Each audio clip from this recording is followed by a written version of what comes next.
Hiya Tony, great to hear from you yesterday. Hope things are well. Thanks for the opportunity to cast an eye over your swing and maybe suggest a few ideas in regards to how you can improve with your driver. I took the opportunity to put you up against Grant Waite and just go through some key positions in the swing that you may consider working on from setup through to impact. Pick Grant Waite out simply because a very neutral swinger of the golf club and also technically very correct swinger of the golf club. So first of all, from a very similar setup, if we take a little look at the sequence of moves, and we'll start with Grant here on the right hand side, we're going to see in relation to that line, the club starts to work back gently inside from the moment the swing begins. So that about waist level, the club is nicely in line with the hands over the top of the toe line. The face is neither rolled open or remain shut. All in all, a pretty neutral first move back. And then take a little look at the move you're making. First move away from the ball, club works very much outside the line.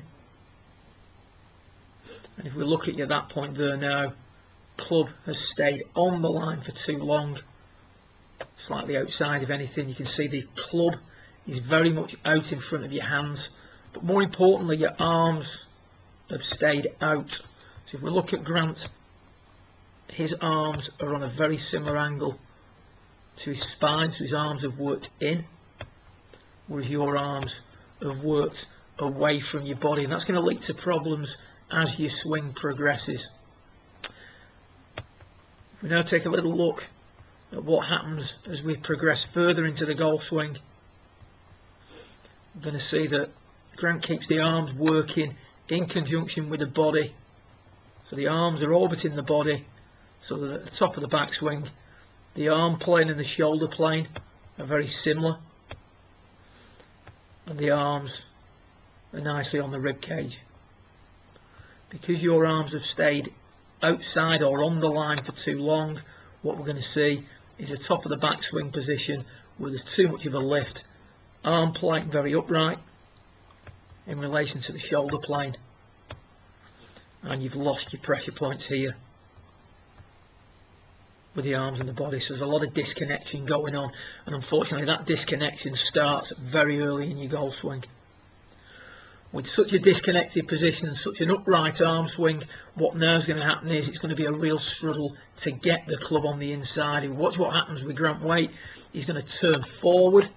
I'm just going to put a little line on his head here. He's going to swing his arms and unwind his body at the same rate, and you can see that in relation to that line he doesn't really move off it that much. He's going to attack the ball from the inside. You can see there his arms, albeit a little bit further out than they were halfway back, are still in across his chest by default, because he's took the club back, he's took his arms back inside. So he's able to maintain his forward flexion throughout his golf swing, and you can see there that there's been very little movement away from this line here during the downswing. If we take a little look at yourself now, because you've took the arms back very much in front of you, you've now got to try and get the arms on the inside if you're ever going to hit a draw, and as you do that you can see that the head drifts away from that line. Spine angle straightens, so any forward flex that you had at address is lost. Whenever we straighten that spine up so much, the club gets dropped in behind us, club face rolls open.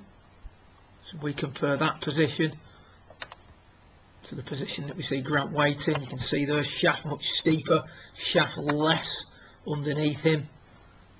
Just before impact, club's back in line with his hands. With yourself, it's a struggle to get the club anywhere on line. You can see here now, a little bit underneath, club very much behind the hands, and from there we're a little bit stuck. Grant Waite is much more on top of it, clearing through. Much freer release through the ball, exiting low. Whereas with yourself, it's almost like you're trapped, because if you don't release it from here, you're going to hit it off the planet right. If you do release it, you've got to time it perfectly in order not to hit a big hook. Bit of a wrap over quite a lot of closure on the club face as you're coming through. High exit, usually a sign of a player who's dropped the club on the inside too much. So I would say there's a little bit too much sort of staying on the line, disconnecting. That's an overall critique of your swing. The things I would have you working on initially, Tony, are trying to keep the arms in.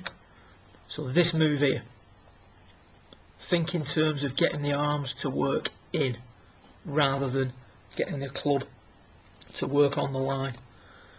Allied to that, I'd also have you working with a pencil beneath this arm. So pop a pencil beneath your right armpit, trap it in there to keep your arms on your rib cage. If you watch good swingers of the golf club, you're going to see that they stay connected. If the arms come in, the arms will stay on the rib cage for the early part of the golf swing. So arms in is going to keep you connected early.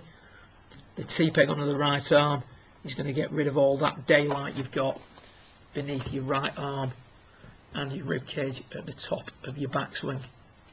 Initially you may find that a little bit tricky to coordinate things, but what I would suggest is work on the takeaway and the top of the backswing first. Once you've done that for a week or so, pop some more video across, let me have a look at it, and we'll see how things are progressing. Like I say, hope you're well, hope things work out up at the golf club, and if you do get a chance, just say hi to Ian for me. Speak soon. Well done.